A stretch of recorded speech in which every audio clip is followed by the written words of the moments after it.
추석을 앞두고 요양병원에는 오랜만에 가족을 만나려는 면회객들의 발길이 이어졌습니다. 양측 모두 백신 접종을 완료한 경우는 대면 면회도 가능하다고 하는데요. 현장 취재기자 연결해 보겠습니다. 김다연 기자. 네, 경기도 광주 요양병원 앞에 나와 있습니다. 네, 자 그곳에서도 오늘 대면과 비대면 면회 모두 진행된 거죠? 네, 그렇습니다. 오전 10시부터 면회가 시작이 되었는데요.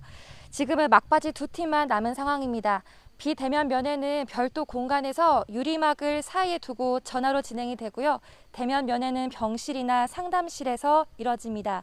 오늘 이곳에서는 비대면 면회 모두 17건이 예정돼 있었습니다.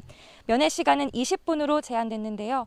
제가 오전에 석 달 만에 아버지 얼굴을 보러 온 딸을 만나 얘기를 나눠봤는데요. 면회 소감 같이 들어보시겠습니다.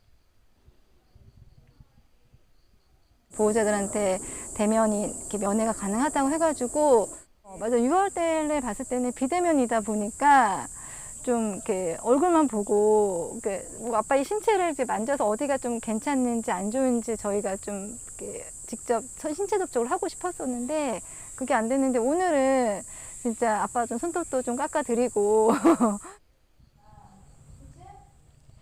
이렇게 대면 면회는 입소자와 면회객 모두 백신 접종을 완료한 경우에만 가능합니다. 접종 완료란 2차 접종 혹은 얀센 1회 접종 후 2주가 지난 경우를 가리킵니다. 방역당국은 추석을 맞아 지난 월요일부터 오는 26일까지 요양병원 시설의 면회를 허용했는데요. 단 사람이 한꺼번에 몰리는 것을 막기 위해 면회는 예약제로 운영되고 시설 종사자들은 주기적으로 PCR 검사를 받아야 합니다. 네, 추석 연휴를 맞아서 방역 조치가 일부 완화되면서 추가 확산 우려도 큰 상황인데요. 이 수도권 확산세가 여전히 잡히지 않고 있죠. 네, 특히 시장 관련 집단 감염이 눈에 띕니다. 지난달 31일 첫 확진자가 나왔던 서울 송파구 청과물시장과 관련한 확진자는 300명 가까이 나왔습니다. 어제 하루 새 서울에서만 54명이 추가 확진됐는데 확진자 가운데 종사자가 256명으로 대부분입니다. 나머지는 가족과 지인 등입니다. 서울시는 연휴 기간 경매를 중단하고 코로나19 검사를 실시해 음성이 나와야만 업무 복귀를 하게 하는 등 대응에 나섰습니다. 이 밖에 강서구와 중구의 전통시장에서도 두 자릿수 감염자가 나왔습니다. 추석을 앞두고 시장 많이들 찾으실 텐데 개인 방역 철저히 해주셔야겠습니다.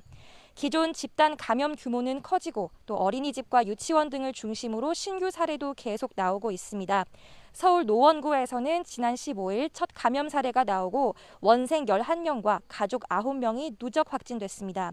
경기도 안산의 어린이집에서는 지난 10일 이후 누적 확진자 18명이 나왔습니다. 방역당국은 이번 연휴를 기점으로 수도권에 집중된 유행이 비수도권으로 빠르게 번지지 않을지 걱정하고 있습니다. 확산세가 여전히 거센 만큼 이번 연휴 짧은 만남, 소규모 모임 원칙을 꼭 지켜달라고 당부했습니다. 지금까지 경기도 광주 요양병원 앞에서 YTN 김다연입니다.